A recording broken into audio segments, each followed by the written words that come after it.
Welcome to New Realities. I'm Alan Steinfeld. Today I have with me Jordan Maxwell, and he is a analyst of symbolic realities, the way people have taken information and also distorted it in order to control people's minds, and have used symbols which affect our subconscious and manipulate consciousness. Really, I think you really... That's the object of symbols, is to manipulate consciousness. Yeah, that's why you have symbols, because symbols tell you something, you know, and they speak to you. Classic examples: you drive through downtown Los Angeles and you see graffiti on the walls. Right. Most people, most adults, think it's just childish, destroying property. But no, those symbols mean something. And if you understand the culture that developed those symbols, they're telling you something. Well, it's not so much to manipulate, it's more to express. The basic... Well, but they're also manipulating you, because now you've read it, now you understand what it's saying, now you abide by what it's saying, so it's manipulating you. Or reacting to what or reacting and to that's it, still a of course. manipulation. Yeah. So is there any way to avoid... Not in this world. So one of the ways is to be aware of it. Yeah, to be at least to be aware that propaganda comes in all forms, you know, verbal, motion pictures, television, newspapers, magazines. But propaganda does not deceive you. It helps you to deceive yourself. So you need to educate yourself as to how symbols are used, who's doing this, and it's not necessarily bad in all cases, of course. I mean, right. You advertise products, you advertise the reason why that product is better than the other. It's not, it's a propaganda, but it's at least it's explaining something to you. The point I want to make is that you need to understand that there are very powerful organizations in this world that have lots of money and they have an agenda. And so they will put their propaganda, they pay large sums of money to professional people that know how to manipulate you.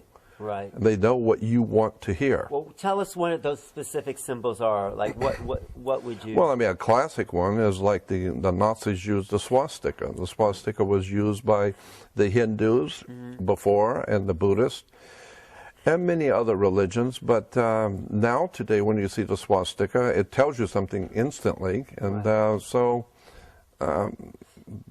symbols are very important, and words and terms. Words are really important. Because words are symbols of sound. Of course. Words actually are very, very important stuff. Yeah, yeah. You'd be surprised how much trouble you can get into in a court by using the wrong words. Yeah. Yeah.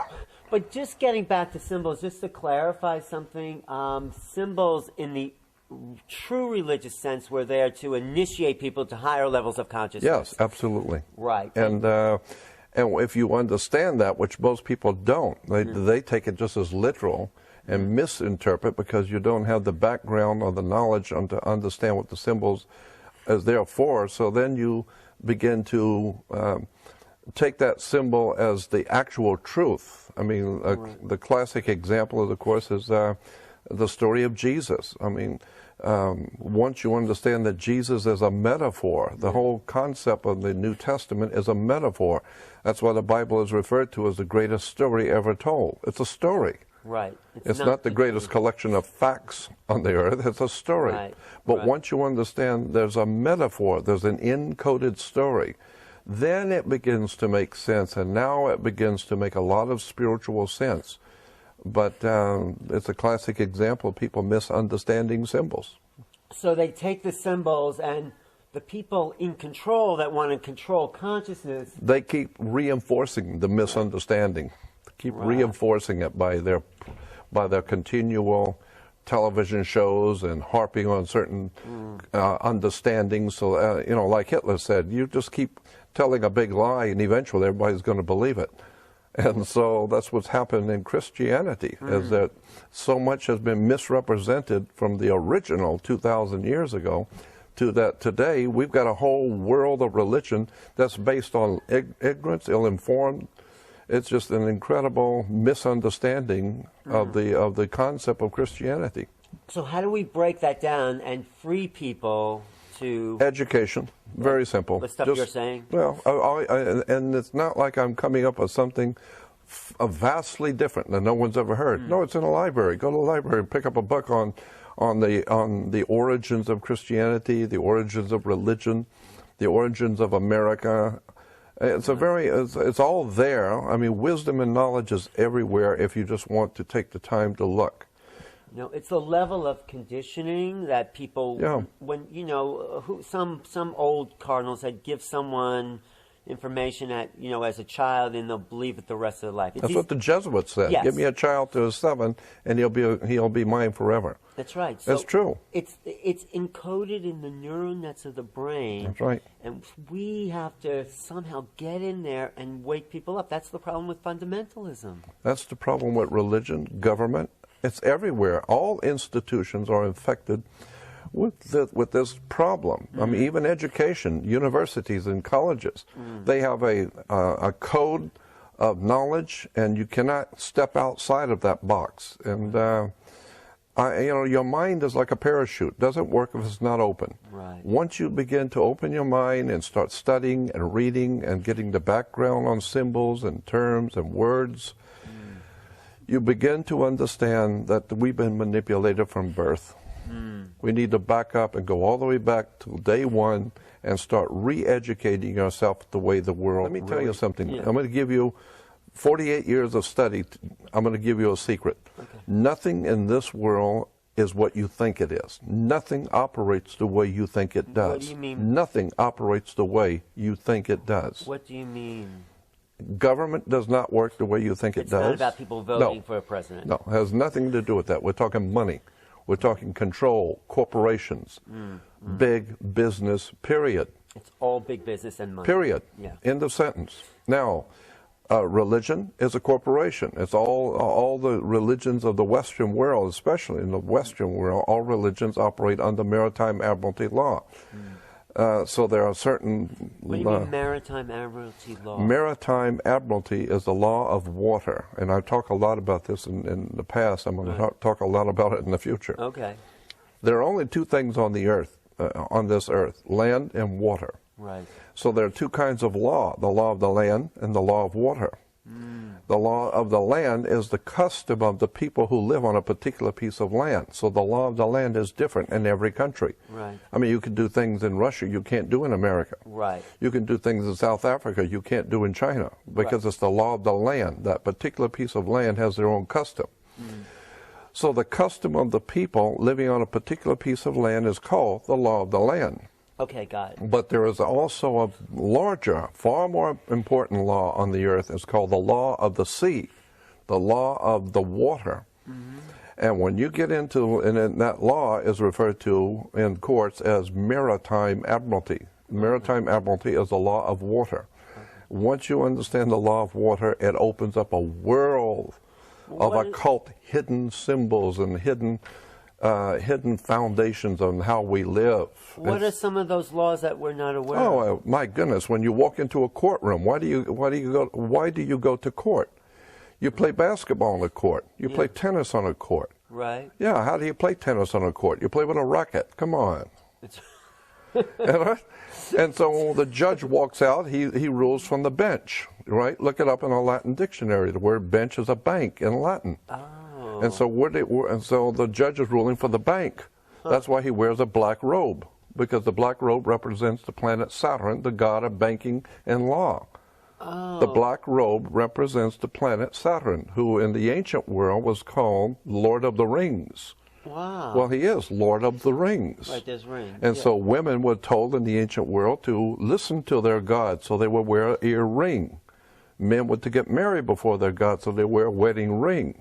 Because Saturn was Lord of the Rings. Wow. And he is also the inhibitor. He was the one who holds you back. He represents government, banking, the police department, all kinds of institutions that are powerful that can hold you back. He was the inhibitor, the judge, the court, the government. The structure in astrology. Right. Yeah. And so Saturn was the inhibitor who holds you back. Well, the ancient Jews said, in Judaism, they said, because Saturn was very big in Judaism for many years, and it still is in many ways. But in the ancient Jewish tradition, they said, well, since Saturn is the inhibitor who holds you back, Yeah. then when we worship him or show honor for him, which is on Saturn's day, which actually begins on Friday night. The Sabbath, the Saturn. Sabbath, and the very word Sabbath comes from a Phoenician word for the planet. The planet in Saturn, in the Phoenician ancient language, the Phoenician language was Shabbath, and Shabbath becomes Sabbath. So the Sabbath in the Jewish tradition is the holding back, the worship of the God who holds you back. So the ancient Jews said, good, if he's going to hold us back, we do nothing. We'll hang out for the whole day and do nothing, because he's going to hold you back anyway. So therefore, it was referred to as the Sabbath, which is actually Shabbath in the Phoenician language for the planet Saturn. And that's why you have the Sabbath on Saturn's day. Wow. And all these messages are encoded into our consciousness. And have no idea. Let me give you another, it just strikes me. Let me give you a quick example about the maritime law, the law of water, the law of the sea. Money is water by law. So when a ship, this is why all ships are female, by law. All ships, rocket ship, sailing ship, airship, it doesn't matter. If it's a ship, it's female. Right. Because the captain always refers to his ship as she. Right. She's a good ship, or she's done this. Why she? Because she delivers the product. Right, the Without vessel. she, there is no product, right? It's a vessel. It's a Of course, it is a vessel. So is your body. It's a vessel that produces a product. Right. So when the ship pulls into harbor, it stops, and where it parks is called its berth. It's berthing a ship, or she sits in her berth. And every item on that ship, coming out that ship, is money. It's money changing hands. Right. And it came in on water. So it's called. So every piece has to have what is called a certificate of manifest, because she is sitting in her berth. That's why when you were born, I had a birth certificate. your mother's water broke. You were inside a container of water. Her water broke, and you came out, and therefore you have to have a birth certificate. Wow. And it's got to be signed by the dock, because that's where the ship is sitting. The dock is where the ship sits. That is funny. So once you begin to see how the words and terms are all based on maritime admiralty, the law of water, the cash flow, the liquid asset. But is that just in English, the dock, the water? Yeah, of course. But of course, it goes all the way back to the English or British domination of the seas. Oh. And so when the British began to dominate the seas, the Knights Templar Masonic Order of the Knights Templars, who have been in the middle of Asia, came back into Western Eastern Europe, brought all of these concepts, and it was developed into a commercial system of words and terms and symbols which are used in courts and government and corporations. You know, your body is a corporation. No, that's a whole story. We could talk for hours on this, but your body is a corporation. Of cells, you mean? No. It's called, by law, your body, your physical body is a corporation. And so when you die, you're a corpse. Because when you're living, you're a corporation. You are a business. And hanging out with that person is bad business. Right. Or who I hang out with is none of your business. Right. Because your body is a business. Wow. And so you say, well, what you're doing with her or him is bad business. Right. But, of course, if you get married and she's very wealthy, you say she's of good stock. Right? Words and terms are based on maritime admiralty, the law of water. And so that's why when you go into a court, you have a fence and a gate. The people sit out here, and the judge sits inside. The gate is called a floodgate.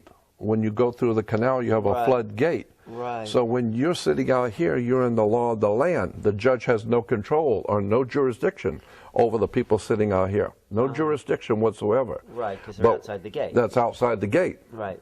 That's on land. Right. But when you walk past that gate, now you're in hot water. And someone's going to have to bail you out. Bail, yeah. Okay. Bail.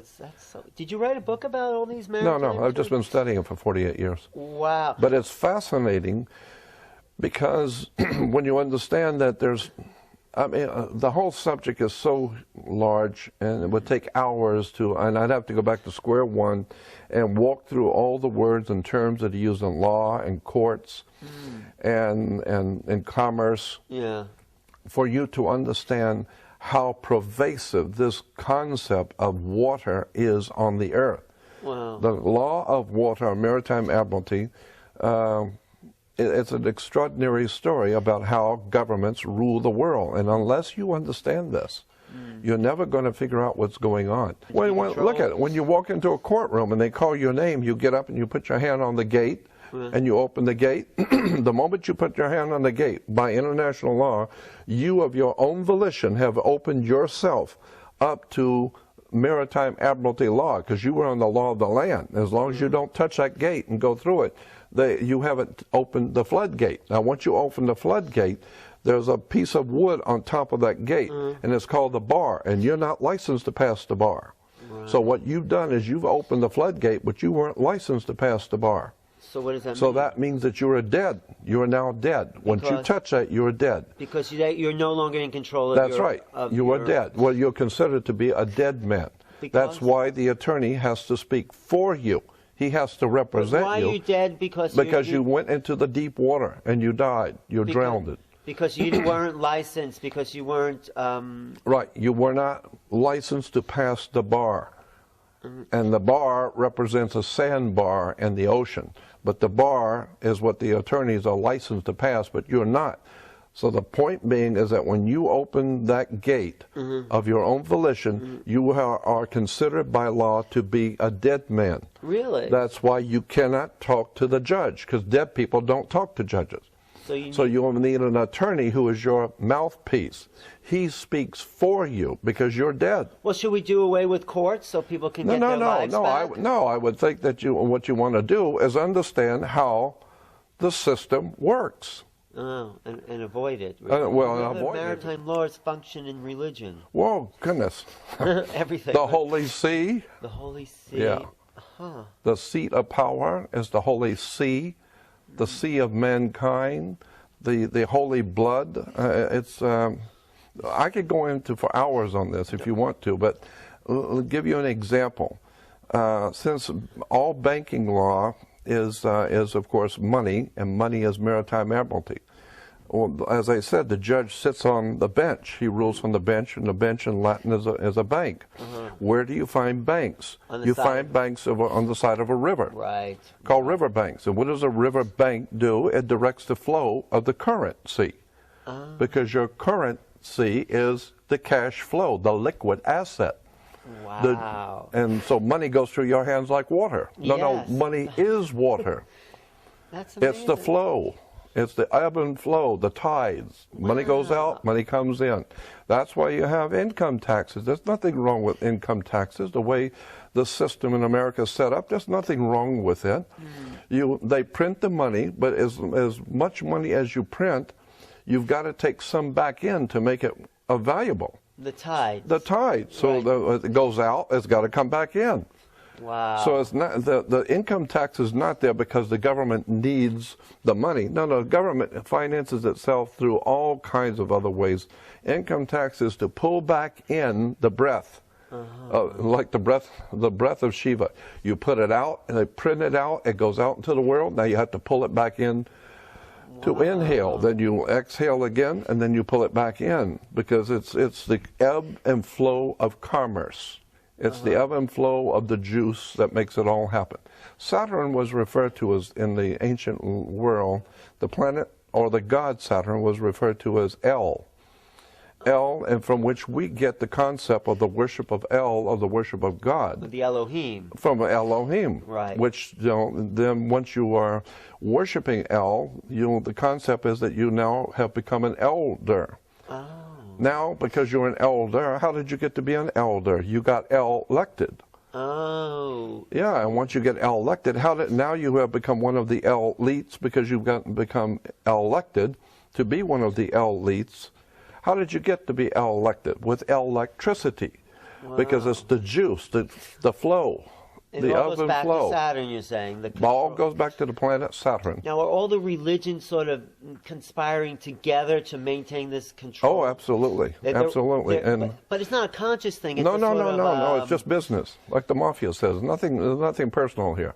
It's just business.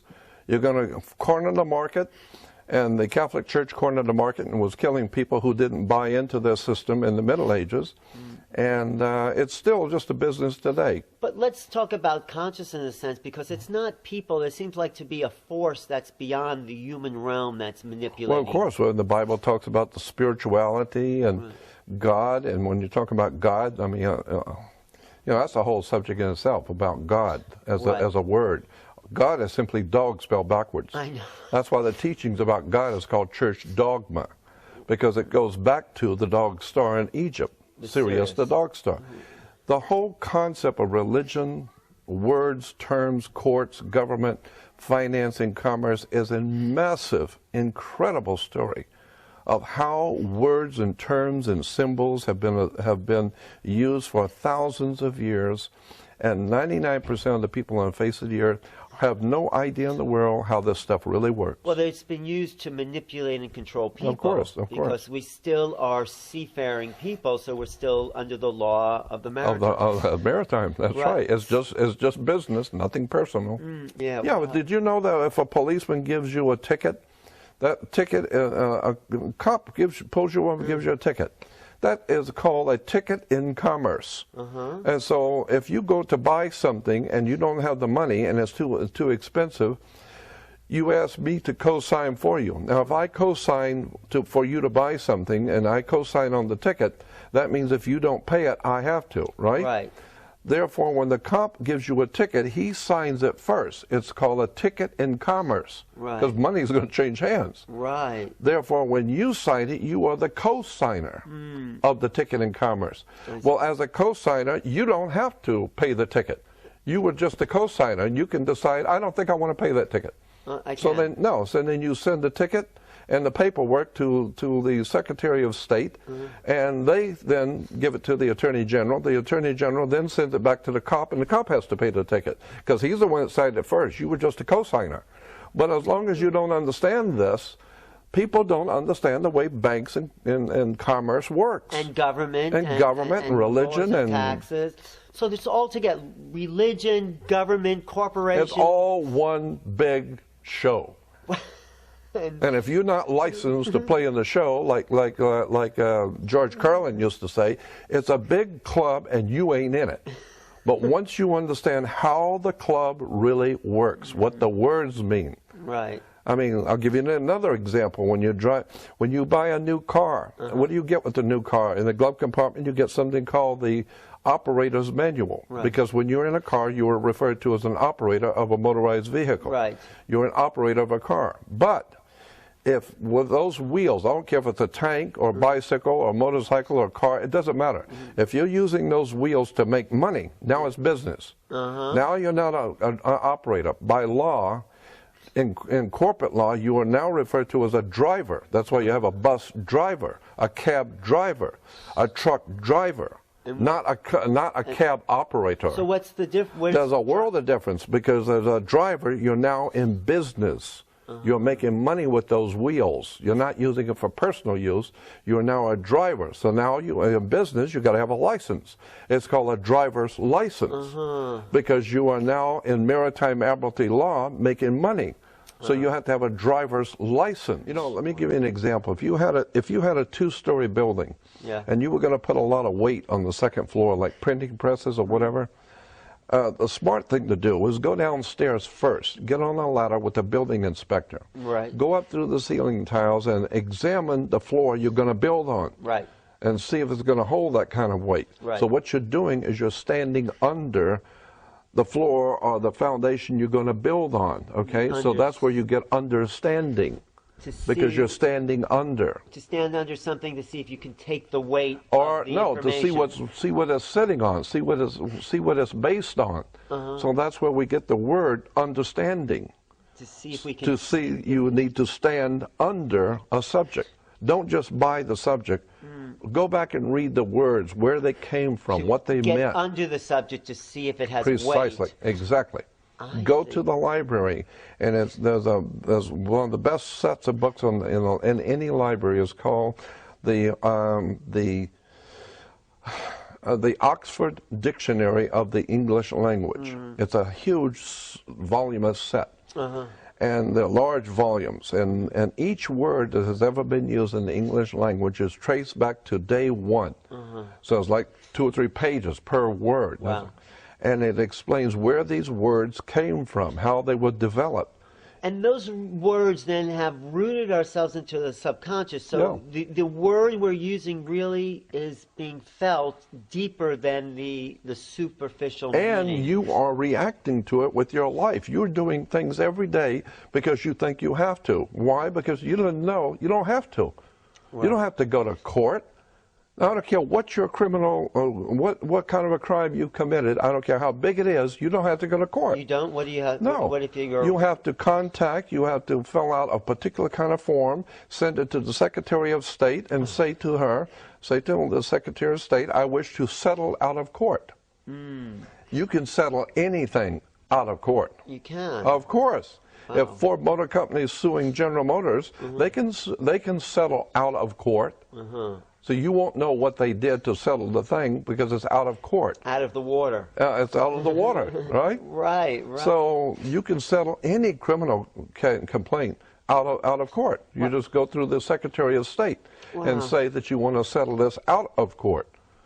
So to sort of wrap up, is there a chance the world is going to change, that we're moving into a higher conscious? No chance. I don't think so. I think there are individuals like yourself and others like me and others like us who are beginning to awaken, but there is no possible chance that the human race is going to wake up and figure anything out, because this kind of knowledge I'm talking about does not have anything to do with football or sports or the mind movies. control. Right.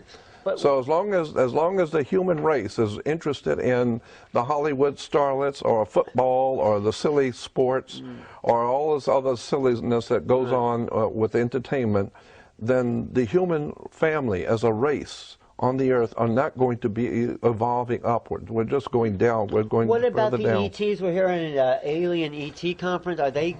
I mean, they exist and they've been covered up. There's no doubt that they exist. Are the presence of that going to make a difference with? Because it's going to change everything. It might for you. It might for you if they look at. You know as well as I do. If you walk into a kindergarten and you see all the children playing, they have no idea what's going on in the world. They're little children, right? Right. But if one of them happens to be very perceptive, and is asking you very perceptive questions, you as an adult will say, that kid's smart, right? Maybe I'll take an interest in him and find out, more about him and get him into a better school or something. That's what obviously the alien presence on the earth is thinking. They're not going to show themselves to the human race. We shoot each other. We shoot our presidents. We shoot our husbands and wives. We kill everybody. We shoot the ones we love. And so why would any higher intelligence come here and want to show themselves to us? Because we will first of all call the police on them, call the authorities and have them arrested, or we will shoot them or throw them into prison. So why would any highly intelligent advanced civilization want to mess with us at all? That's why they stay probably out there and watching us. That's what I would do. What about 2012? Any thoughts about that's entertainment. We're talking about entertainment Hollywood. Mayan calendar, all that stuff. It's all entertainment. Let me give you this one quick point.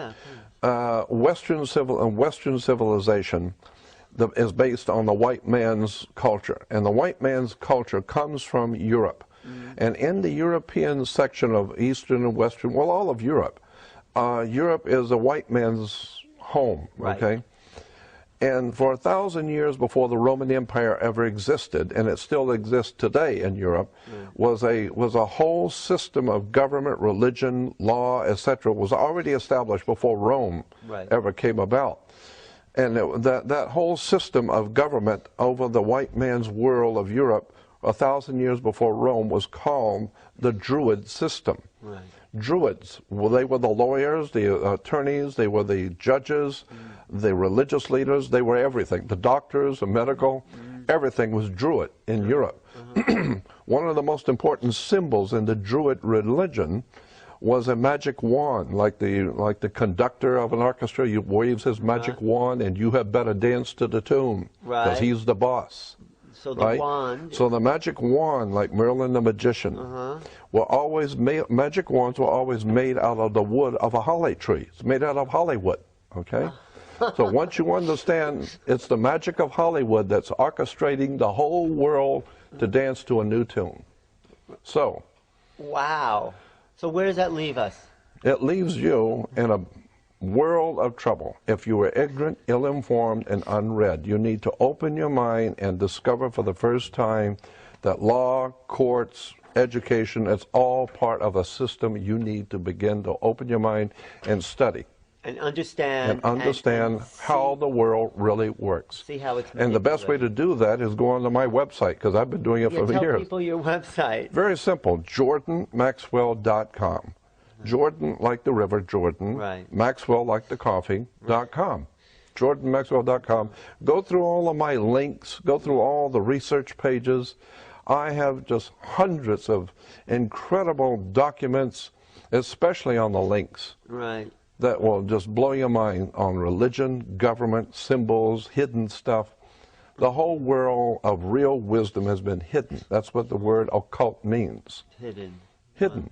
So, I mean, how much of this have you known before I told you? Oh, some of it. But yeah, but you've heard it from... Yeah, but I've heard it for the first time, some of it here. But I mean, especially the maritime stuff I have. The other interesting thing is the way even gas companies use these sacred symbols of the shell, the chevron, to... The shell is the ancient symbol for the incarnational existence. Yeah, the scallop shell. Do you have a big plan? Yes, I got a big plan. I'm going to be leaving the world soon. Before you leave. Okay. Before you leave. That's my big plan. No, because you're doing valuable work. Do you have a plan of how we could make civilization better, more humane? Yes, yes. Education. Quite simply, read and study and turn off the television, turn off all the silly nonsense of government, and it's just incredible nonsense.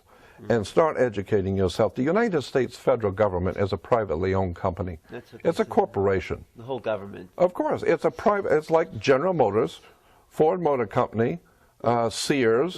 It's a privately owned, but see, most people don't understand. The United States government is a corporation. It is a privately owned company. Who owns it? Oh, well, that's different. Now you're getting now. I'm asking the right now you're asking the right question. Right. So there's a world of difference between the United States and the word United States of America. Oh, really? United States of America is a republic. It's based on the bringing together of 48 separate countries. Each state in this union is a separate country. Okay. And so you're crossing over from California to Nevada is like crossing over from France to Spain. Right. And so you can't do things in Nevada you can do in California. So you can't do things in New York that you can do in Florida. The United States is the recognition of separate countries, but the United States of America means... Those are United States. So, but each one's a state. Like the state of Virginia is like the state of Israel. Right. It's a country. It's referred to as a state. And as a matter of fact, you know, there's a world of difference between... there's a world of difference in words in law. I mean... When you go to court, there's a very big difference between a trial by jury or a jury trial. Doesn't mean the same thing. There's a very big difference between California State and the state of California. Doesn't mean the same thing. It doesn't? No, no. Like, what's the difference there? Cal State is the state we call California. That's the state. But state of California is different. That has nothing to do with California.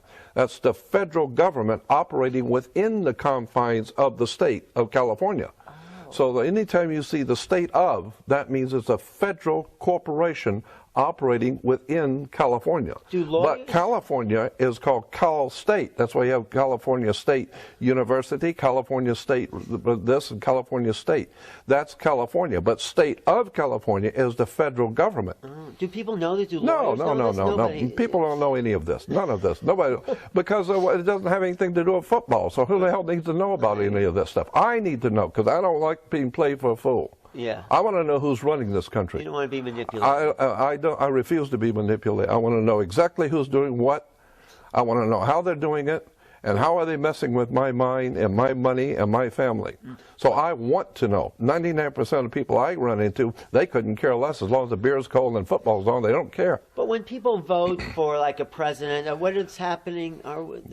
You go to the polls. What is a poll? I mean, a poll is when you take a consensus of the people. Which one of these fruitcakes do you want to bow down to and give your money to? Do you want this group all here, or that airhead here, or this ding-a-ling over here? Right. We just want to know the basic concept. Which one do you people like? It obviously doesn't seem to matter. They all work for me, so it doesn't matter. But Right. to make you people happy, would you rather have a woman over here? Would you rather have a black guy? Or would you rather have this old white man? Which one would you like? Nothing changes. You mean Obama says... It doesn't matter, because I own them all anyway. Right. It's just business. Come on, this is a mob. Well, who is the mob? We're talking the mafia here. We're talking the underworld. Who are these people? You know, the Illuminati, Just business, nothing personal. Don't take this personal. But there's someone behind it. Oh, you bet there is. Yeah. But they're in Europe. If you want to trace all of this that I've been talking about, you want to trace back all the wars and bloodshed and all the corruption going on around the world. People talk about the Jewish conspiracy, the Jews, this and the Jews. No. It's not. I know. It's like everything else. It's just a front. Right. You want to go back to the people who are really doing this stuff all around the world to us? Yeah. The Vatican. But you can bet on it. Really? That's why Hollywood is making movies like this last thing. What was it with Angels and Demons and Da Vinci Code? And they're talking about the Vatican and all the occult stuff. Let me tell you something. Rome has been ruling Europe for almost 2,300 years. The Vatican has been ruling Europe for at least 1,600 years. All of the royalty and celebrities and royalty of Europe are royalty. They rule by divine right, right? Well, where do you get the divine right from? You get it from the Holy Father. God didn't give you any divine right. Nobody's talked to God lately. You don't need to talk to God. The Vatican will decide if you are one of their boys. And if you're one of their boys, the Pope will then, bless you. Like they did Michael Corleone and the Godfather 3 and with the sword and all that kind of thing. And now you are divinely appointed. By who? By the Pope. The people at the Vatican. And the Vatican represents a very powerful secret society that's been in operation in the Roman Empire long before the Vatican ever existed. It's referred to as a Sun Order. S-U-N, the Sun Order. Going back to Egypt. Though, It's going back to Egypt, absolutely. Right. And so the sun was always represented as an eagle. The eagle always represented the sun. The Horus. Exactly. Yeah. The hawk or the eagle. Yeah. Now, eagles only have two wings, left wing and right wing. So that's why you always have a division between the left wing and right wing in politics and religion, because you need 2 feet. Yeah. You need to walk through this world on 2 feet. Yeah. So that's just a beginning. Yeah. We can talk about all this later. Thank you, Jordan. I really appreciate it. I've been talking to Jordan Maxwell. Brilliant piece of information. Thank you for watching. JordanMaxwell.com. Alan Steinfeld for New Realities. Thank you. And see